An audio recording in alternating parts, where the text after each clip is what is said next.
Chairman.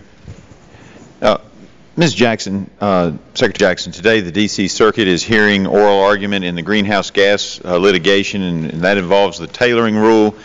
And in your brief that has been filed on behalf, it indicates in that brief that that there would be a need to hire 230,000 full-time employees, that there would need to be an additional 81,000 PSD permits per year, 6 million Title V permits, and a cost to the EPA of $21 billion on top of the current budget, $21 billion per year.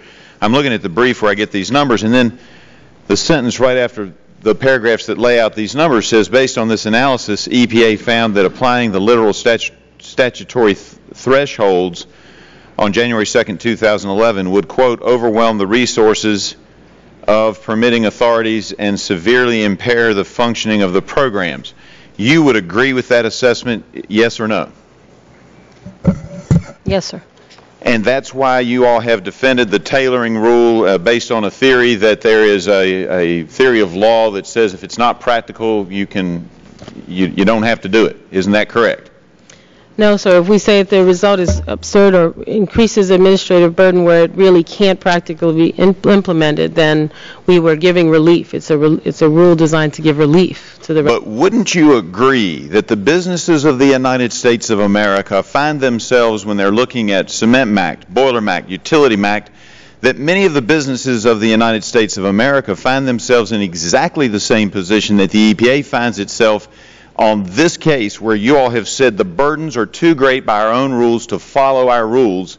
And don't you think that there ought to be a tailoring act for the job creators of America to assist them in creating jobs for the hardworking taxpayers of America? Don't you agree that that would be good policy, yes or no? I don't agree with your premise, sir, so I can't agree. So it's okay to have one standard for the EPA and another standard for business? No, sir, the standard is not for EPA in the tailoring rules. All right, now let me go forward. I made my statement, and I only have a few minutes, ma'am. I do get passionate about this because my people are losing jobs. And let me say this as well. When we were here earlier this year, and Ms. Bennett was kind enough to be with us, she indicated that some of the money that had already been committed but had not yet been spent, some of which was more than 5 years old, was there because of various reasons, perhaps even other permitting requirements or other requirements by the EPA or other agencies. But she indicated some of those were more than 5 years old. I asked her at the time, well, why wouldn't you all back the ability to move to 5 years for businesses in America? Because they need that, and that's in the bill, Boiler MACT bill, H.R. 2250. She said at that time that was not her position to make a statement as to whether or not she was supporting the bill or not. So I ask you, because I believe it is within your prerogative, why wouldn't you adopt and accept the fact that the businesses of America can't comply with the time requirements, even if we can argue about regulations? There are numerous businesses in this country that cannot meet the 3-year plus 1 standard currently in the code. Why have we seen nothing from the EPA that says, okay, you know what, maybe we need a longer timeline to get these things accomplished?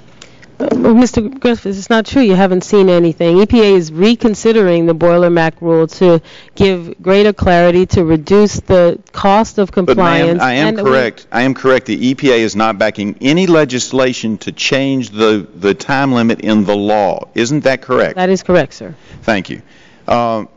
Let me talk about another subject briefly.